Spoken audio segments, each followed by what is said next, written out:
Radio Claret América presenta Sediento de ti, la palabra, fuente de vida, con el sacerdote misionero claretiano Tony Díaz. Reflexiones diarias del Evangelio. Aquí iniciamos.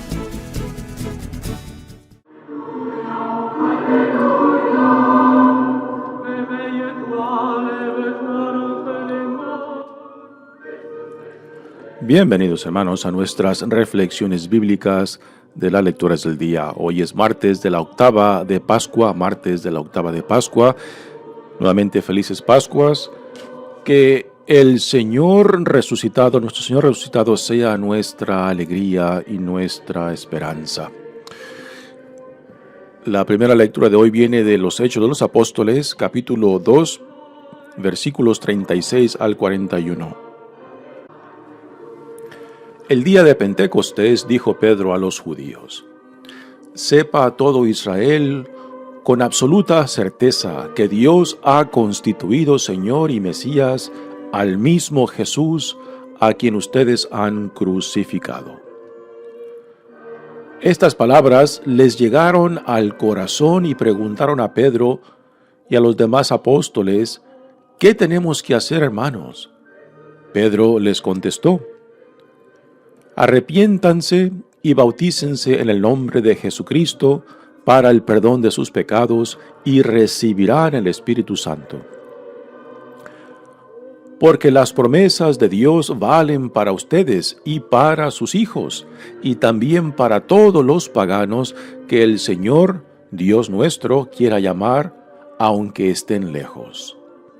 Con estas y otras muchas razones los instaba y exhortaba diciéndoles: «Pónganse a salvo de este mundo corrompido». Los que aceptaron sus palabras se bautizaron, y aquel día se les agregaron unas 3,000 personas. Palabra de Dios. El salmo responsorial es el Salmo 32 y el responsorio es: «En el Señor está nuestra esperanza». Aleluya. En el Señor está nuestra esperanza. Aleluya. Sincera es la palabra del Señor, y todas sus acciones son leales. Él ama la justicia y el derecho. La tierra llena está de sus bondades. Cuida el Señor de aquellos que lo temen, y en su bondad confían. Los salva de la muerte, y en épocas de hambre les da vida. En el Señor está nuestra esperanza, pues Él es nuestra ayuda y nuestro amparo. Muéstrate bondadoso con nosotros, puesto que en ti, Señor, hemos confiado. En el Señor está nuestra esperanza. Aleluya. El Evangelio de hoy viene de Juan, capítulo 20, versículos 11 al 18. El día de la resurrección, María se había quedado llorando junto al sepulcro de Jesús. Sin dejar de llorar, se asomó al sepulcro y vio 2 ángeles vestidos de blanco, sentados en el lugar donde había estado el cuerpo de Jesús, uno en la cabecera y el otro a los pies. Los ángeles le preguntaron: «¿Por qué estás llorando, mujer?». Ella les contestó: «Porque se han llevado a mi Señor y no sé dónde lo habrán puesto». Dicho esto, miró hacia atrás y vio a Jesús de pie, pero no sabía que era Jesús. Entonces él le dijo: «Mujer, ¿por qué estás llorando? ¿A quién buscas?». Ella, creyendo que era el jardinero, le respondió: «Señor, si tú te lo llevaste, dime dónde lo has puesto». Jesús le dijo: «María». Ella se volvió y exclamó: «Rabuní», que en hebreo significa maestro. Jesús le dijo: «Déjame ya, porque todavía no he subido al Padre. Ve a decir a mis hermanos: subo a mi Padre y a su Padre, a mi Dios y a su Dios». María Magdalena se fue a ver a los discípulos para decirles que había visto al Señor y para darles su mensaje. Palabra del Señor. Muy bien, demos comienzo a nuestra reflexión de las lecturas de hoy. Nuevamente estamos en la octava de la Pascua. Y en esta primera lectura de hoy, que es la continuación de la lectura que empezamos ayer, es el primer discurso de Pedro en Jerusalén. Y Pedro se encuentra ya en un lugar público rodeado de los otros apóstoles y muy probablemente de los otros hombres y mujeres que son parte de esta comunidad naciente que es de la iglesia. En esta parte del libro de los Hechos de los Apóstoles, ya ellos han recibido el Espíritu Santo, así que ya ese miedo ha sido transformado en valor, en fe y esperanza. Y ahora salen del cenáculo donde han estado encerrados bajo llave a proclamar que Jesús vive, que Cristo ha resucitado y que ellos son sus testigos. Ayer les comenté que este primer discurso de Pedro, pues es un discurso audaz y también muy atrevido porque denuncia a sus interlocutores, denuncia a aquellos que muy probablemente participaron en el arresto, en la condenación y en la entrega de Jesús al poder romano para que fuera crucificado. Y ahora esta misma audiencia que participaron en esto, pues escuchan las palabras de Pedro y les penetra el corazón. Y lo interesante es que responden. No respondieron a la proclamación de Jesús, pero ahora, por medio del Espíritu Santo que ha transformado las vidas de este pequeño rebaño de Jesús, que es el principio de la iglesia, ahora esta denuncia de Pedro al estilo de los profetas antiguos de Israel que denunciaban los pecados de Israel, no para condenarlos. Y aquí Pablo no está condenando a su audiencia y aún aquellos que participaron en la condenación y entrega de Jesucristo.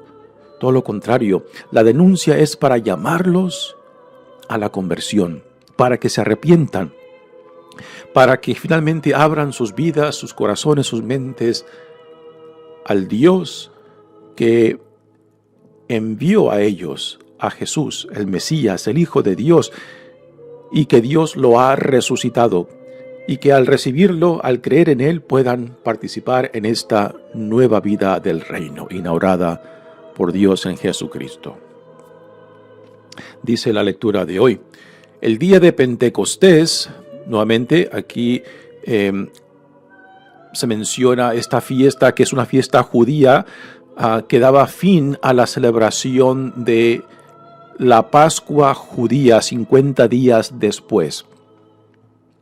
La palabra Pentecostés es una palabra griega que significa 50 y para nosotros cristianos, pues esta celebración de Pentecostés está conectada con la venida del Espíritu Santo, que es el principio, el nacimiento de la iglesia, pero que tiene raíces en la celebración judía de Pentecostés.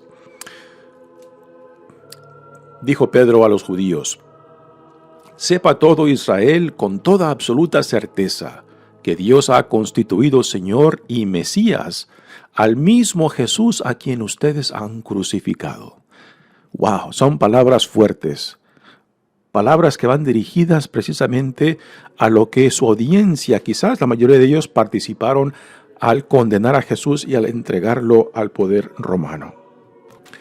Este es el mismo Jesús a quien ellos habían escuchado, a quien ellos habían sido testigos de sus obras, pero que habían cerrado su corazón, habían rechazado aún las obras, los milagros, las sanaciones, las expulsiones de los demonios, que les daba una prueba contundente de que este hombre, Jesús el Nazareno, era el enviado de Dios, pero aún así no creyeron en su palabra y también rechazaron sus obras.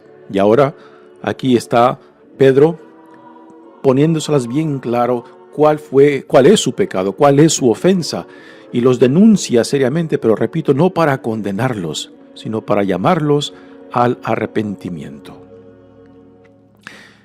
Y las palabras de Pedro pues son eficaces porque tiene una respuesta inmediata. Sus palabras han penetrado su corazón y ahora le preguntan ellos a Pedro: ¿qué tenemos que hacer, hermanos? Pedro les contestó: arrepiéntanse y bautícense en el nombre de Jesucristo para el perdón de sus pecados y recibirán el Espíritu Santo.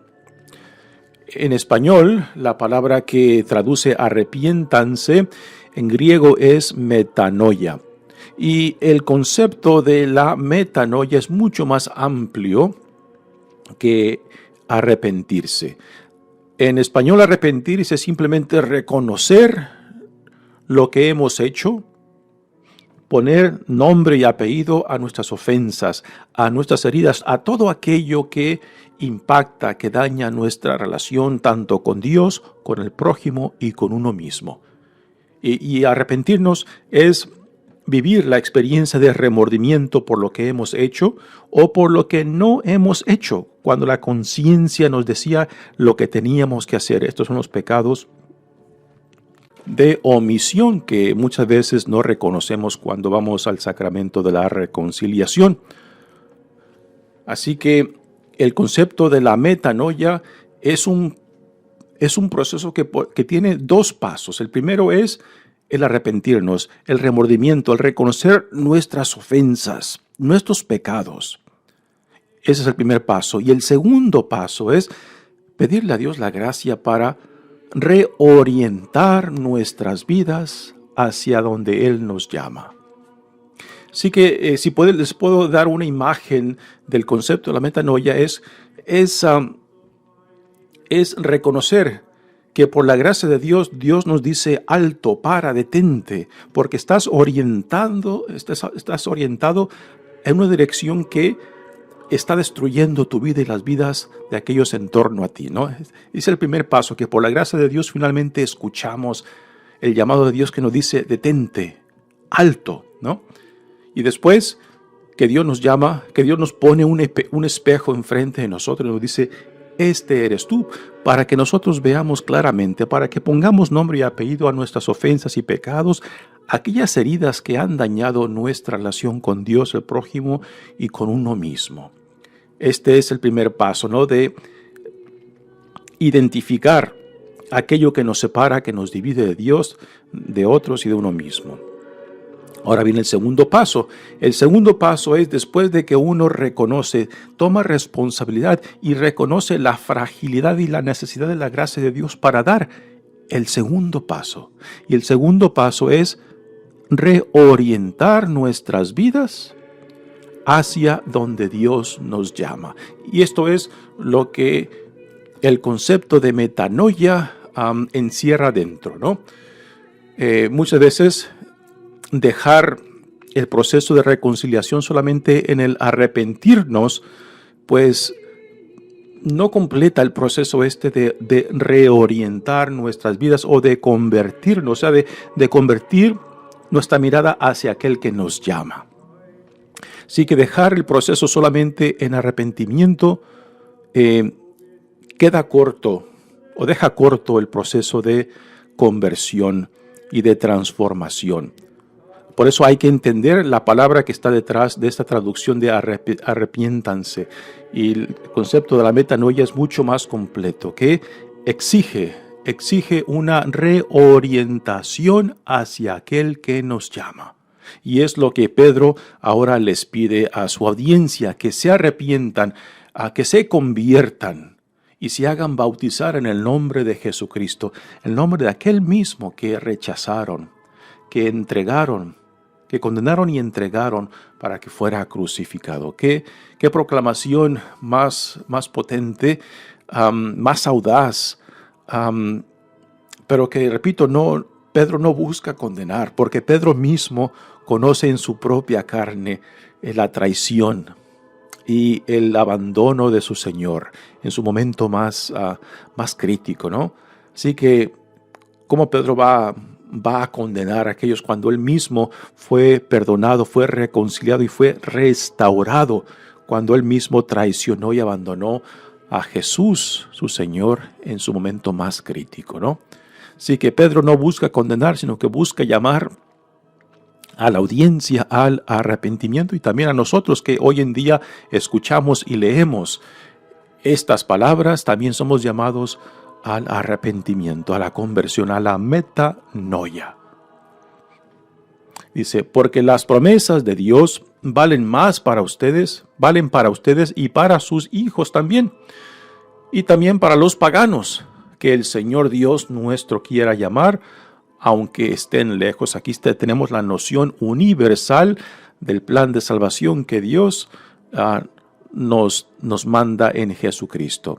Que Jesús no solamente fue mandado para el pueblo de Israel, el pueblo judío, sino para toda la creación de Dios. Todos aquellos dispuestos a dejarse atraer, dejarse transformar por esta visión del reino. Con estas y otras muchas razones, los instaba y exhortaba diciéndoles: pónganse a salvo de este mundo corrompido. Los que aceptaron sus palabras se bautizaron, y aquel día se les agregaron unas 3,000 personas. Parece un número muy significante este que menciona Lucas, de las personas que respondieron a esta primera predicación de Pedro. Pero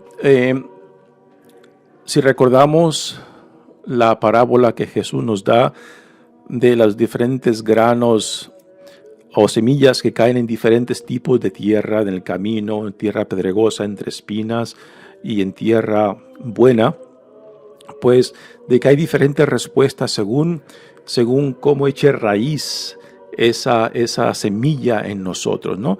Quizás muchos de estos que a primeras se hicieron bautizar, después lo abandonaron fácilmente, porque sabemos que el principio del cristianismo, particularmente en Jerusalén, fue muy despacio, de que no fueron grandes números los que se convirtieron, y que el crecimiento de la iglesia, particularmente en la primera generación, fue despacio. Después, cuando la comunidad cristiana empieza a abrir las puertas a los no judíos o a los paganos, empieza el crecimiento explosivo de la iglesia. Cuando el testimonio y el evangelio de Jesucristo pues se lleva a los no judíos y empiezan a recibir el llamado y a aceptar la vida que Dios les ofrece en Jesucristo, es cuando la iglesia vive un crecimiento impresionante. Pero aquí tenemos el principio de la iglesia. Ya en esta lectura, estos discípulos y apóstoles ya han recibido el Espíritu Santo. Así que lo que estamos aquí presenciando en esta escena es el nacimiento de la iglesia. Muy bien, pasemos ahora al Evangelio de hoy, que viene de Juan. Aquí tenemos la versión de la resurrección según el Evangelio de Juan. Y tenemos un personaje muy impresionante, María Magdalena, que fue una de las mujeres que muy pronto en el ministerio público de Jesús fue una de las personas sanadas por él. Nos dice el Evangelio que Jesús le sanó de 7 espíritus, y que después de esa sanación pues ella siguió muy de cerca a Jesús y que contribuía económicamente para este ministerio de Jesús. Aquí tenemos a María en esta escena presente ante la tumba de Jesús, y es impresionante que la primera persona que Cristo resucitado escoge para manifestarse ante ella es a una mujer, y es a María Magdalena. Y quizás la pregunta no muy rara sería, bueno, ¿y por qué Jesús escogió a aparecérsele primero a una mujer, y por qué a María Magdalena? Porque quizás era la menos esperada. Y esto es algo que Dios constantemente nos hace en la Sagrada Escritura, que escoge a los menos esperados, a los que menos la gente espera, a los que menos el mundo o la sociedad tiene consideración, que es por ahí por donde Dios se manifiesta, ¿no? Así que no nos ha de sorprender el por qué Jesús resucitado escoge a María Magdalena. Y también el hecho que escogió a una mujer, ¿no? Debe de ser significante. Pero tristemente en la historia de la iglesia, el lugar que se le ha dado a la mujer dentro de la iglesia, pues no ha correspondido a la dignidad y al lugar que Jesús en su propia vida, en su propio ministerio, le dio a la mujer. Cuando la mayoría de, digamos, de maestros, de rabinos en el tiempo de Jesús no aceptaban a mujeres como discípulas, Jesús no tenía ningún problema en rodearse de ellas. Tenemos a María, la hermana de Lázaro, que también tomaba la posición de discípula a los pies de Jesús como maestro, ¿no? Y Jesús no tenía ningún problema, dificultad de aceptarla como discípula. Y María Magdalena, pues no solamente tiene el gran privilegio de ser la primera, de ser testiga de la resurrección, sino también de ser la mensajera. Y también le podemos dar el título, si quieres, de apóstol, porque es lo que significa la palabra apóstol, ser enviado. Y es precisamente lo que Jesús hace con María Magdalena. No simplemente se le aparece, sino también le dice, ve a mis hermanos y diles lo que has visto y comunícales que él va a su padre, al padre y al padre de ellos, a mi padre y a su padre, ¿no? A su Dios y a mi Dios. Así que son palabras impresionantes el por qué Jesús escoge a María Magdalena, ¿no? Y que le da este lugar privilegiado de hacerla mensajera a sus propios discípulos. No fue ni al discípulo amado, no fue ni a ninguno de los discípulos o apóstoles a quien Jesús resucitado se les aparece primero, sino fue a ella. Y esto debe de ser significante para nosotros. Dice el Evangelio de hoy. El día de la resurrección, María se había quedado llorando junto al sepulcro de Jesús.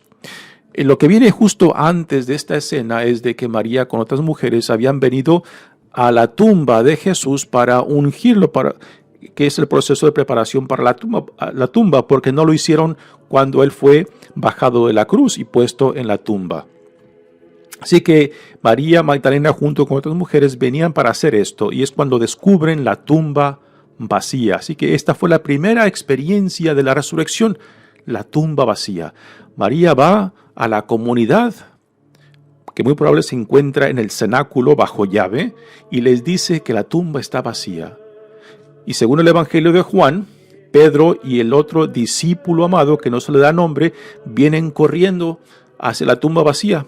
Y es muy probable que María se regresó con ellos a la tumba, y es ahí donde la encontramos en esta escena del Evangelio.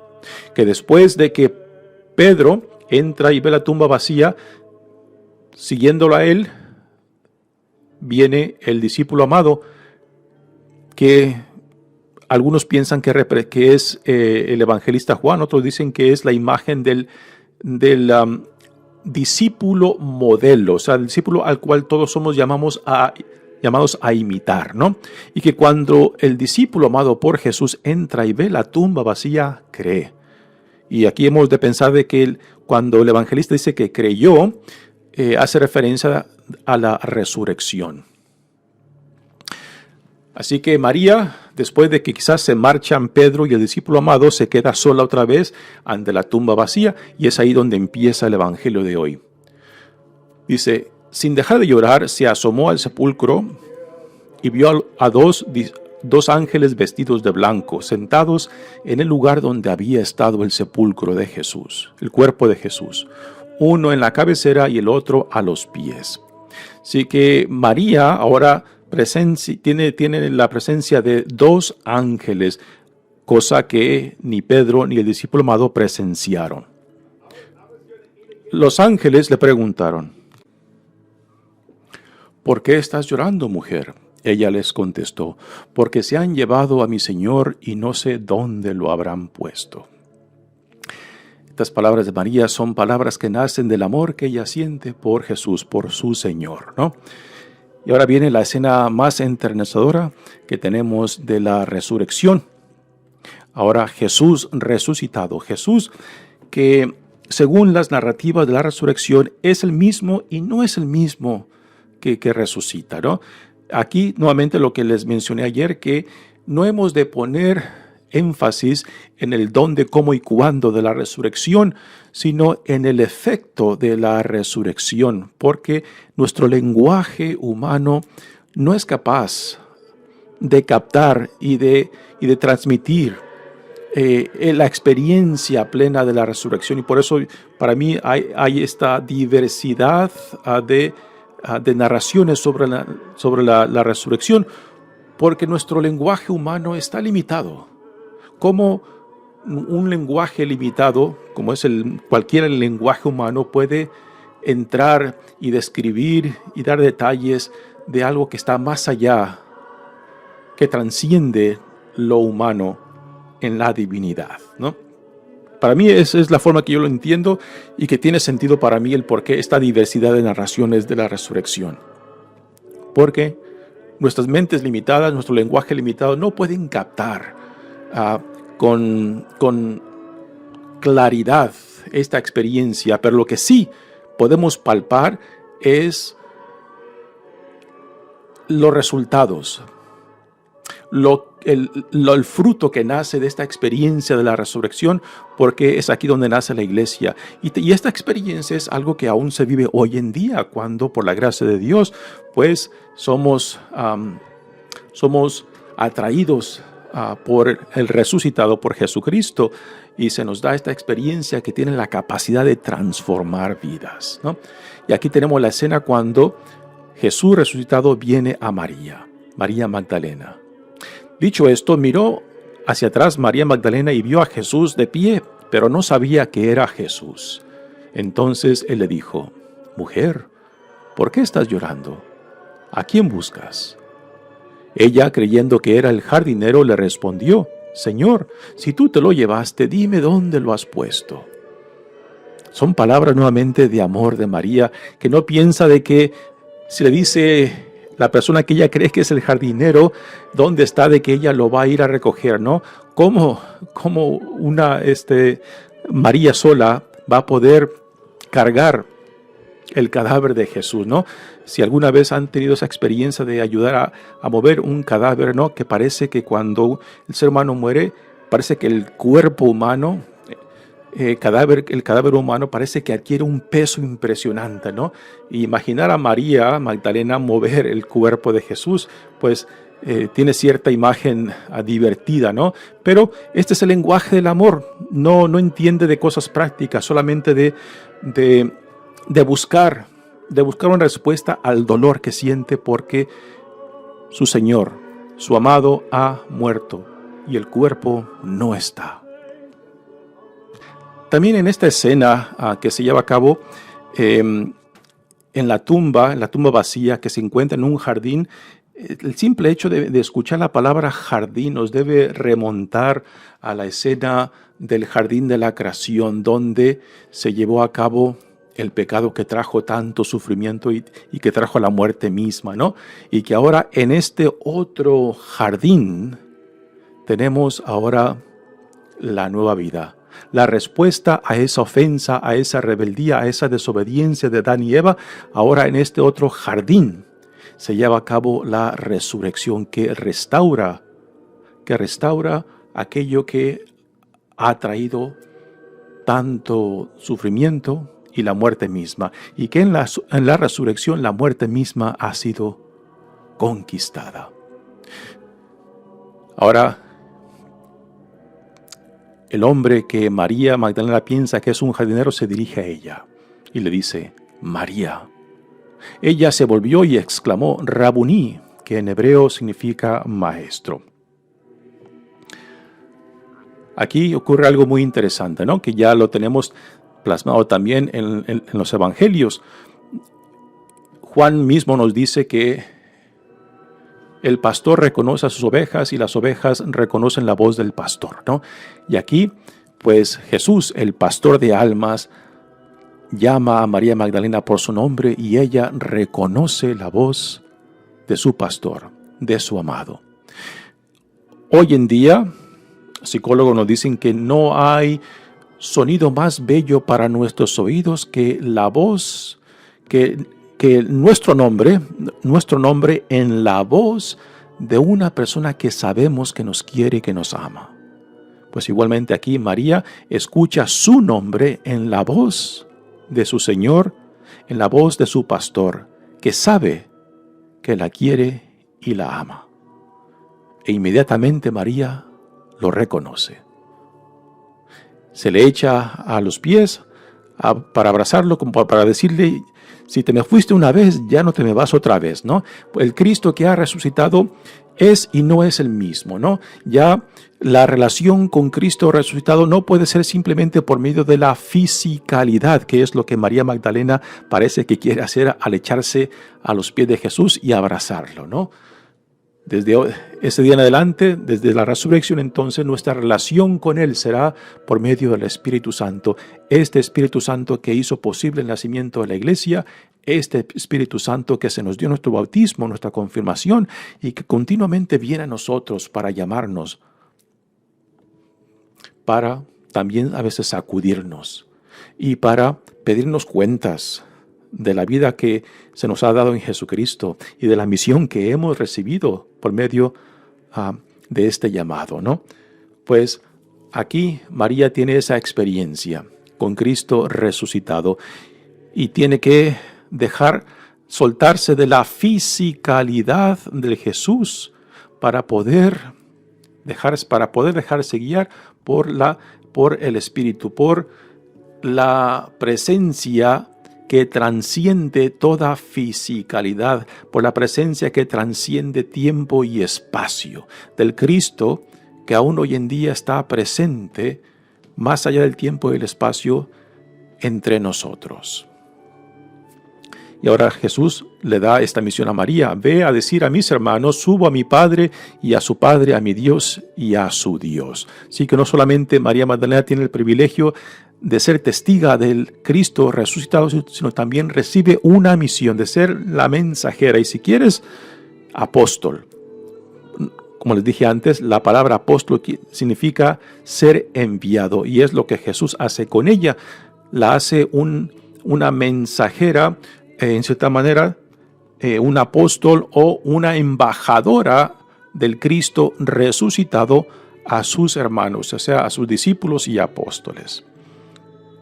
María Magdalena se fue a ver a los discípulos para decirles que había visto al Señor y para darles su mensaje. Y es el mensaje que también nos da a nosotros. Cristo vive, ha resucitado.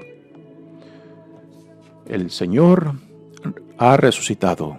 Sea nuestra la alegría y gozo. Mi nombre es Padre Tony Díaz, misionero claretiano. Que Dios los bendiga.